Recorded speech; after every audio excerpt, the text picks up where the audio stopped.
Dr. Syra Madad is a leading epidemiologist in public health and special pathogens preparedness and response. And you may have seen her in the Netflix documentary Pandemic. Here she is. They're receiving that first dose 3 weeks ago of the COVID-19 vaccine. Like others, she did get sick following that vaccination. But is this normal, and should we all be concerned? Well, Dr. Madad is feeling just fine, and she joins us live this morning. Doctor, it's so great to see you. Thank you for having me. Glad you're feeling well. We did speak with a family physician yesterday, Dr. Jen Cottle. She received her second dose, and like many other people, she did report kind of feeling a little achy, a little sore.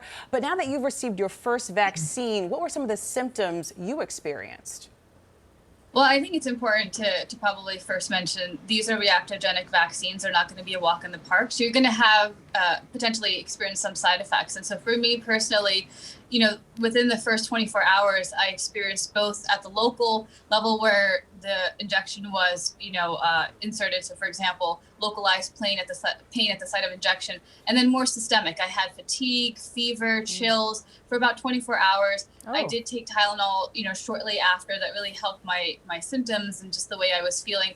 But certainly it did really kind of put me out for about 24 hours. I had to really decrease the amount of work I was just generally doing and just staying in bed. But then after that, I felt much better. I got to tell you, in all honesty, when people listen to this, it's clearly not a walk in the park, and it might instill a little bit of fear, especially if folks didn't want to get the vaccine in the first place. So how do you combat that? How do you balance that and urge people, despite the side effects, there's more benefits that outweigh those side effects?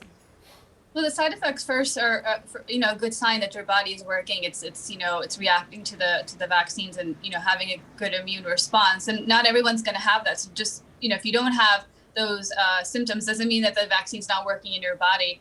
But I think it's just important to just first understand that because these are reactogenic vaccines, you may experience some, mild discomfort. And that's completely normal. And if you feel anything worse or you feel something that's concerning, certainly speak to your healthcare provider. But if you're looking at the data and you're looking at the number of people that have a real adverse side effect, an anaphylactic side effect, that's very, very low. It's basically, 2 in 1 million doses that have been administered. And so, just being informed and then talking to your healthcare provider if you have any additional questions. But this is perfectly normal. Right.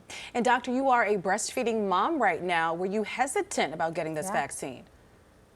So, I think first when we talk about the COVID-19 vaccines, pregnant females and those that are lactating were intentionally excluded from the clinical trials. But that's not to say that the individuals or the females that were enrolled in the clinical trials, both for Pfizer and Moderna, did not get pregnant. In fact, a good number did after getting enrolled.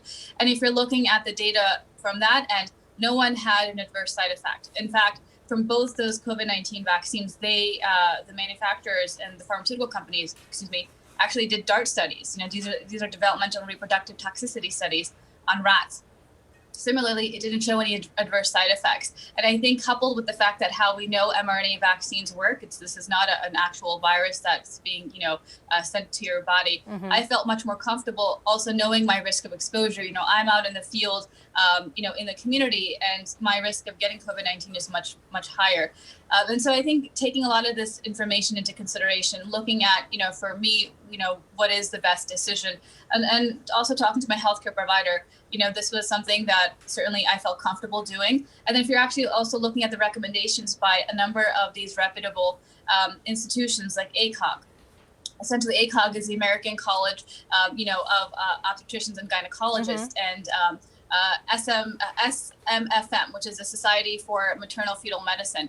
Both of them have come out with the recommendation that COVID-19 vaccines should not be withheld from pregnant or lactating females. And it certainly is at their discretion. And if they're eligible and they're being offered it, then certainly if they would like to get it, they should get it. Mm-hmm. That's differing, obviously, a little bit from the World Health Organization, which just a few days ago came out stating that pregnant females should not get the COVID-19 a little vaccines. Conflicting there.